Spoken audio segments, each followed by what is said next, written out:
friends. So, ito yung aking outfit. Ayan.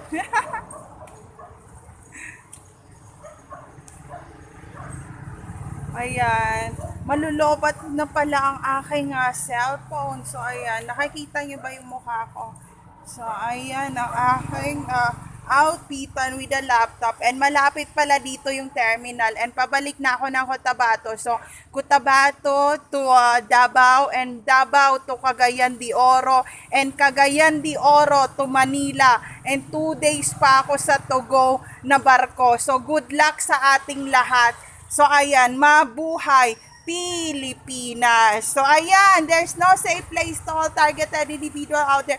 Take care always, everyone. So, nandito ako sa Marbel Coronadal, South Cotabato na bus terminal. So, kakain muna ako for breakfast. Nagugutom ako.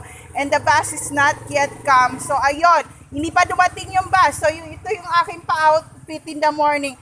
Chinelas, short, with this clothes and jacket, hoodie, baka umulan ng malakas with my laptop. So, ayun lang, friends.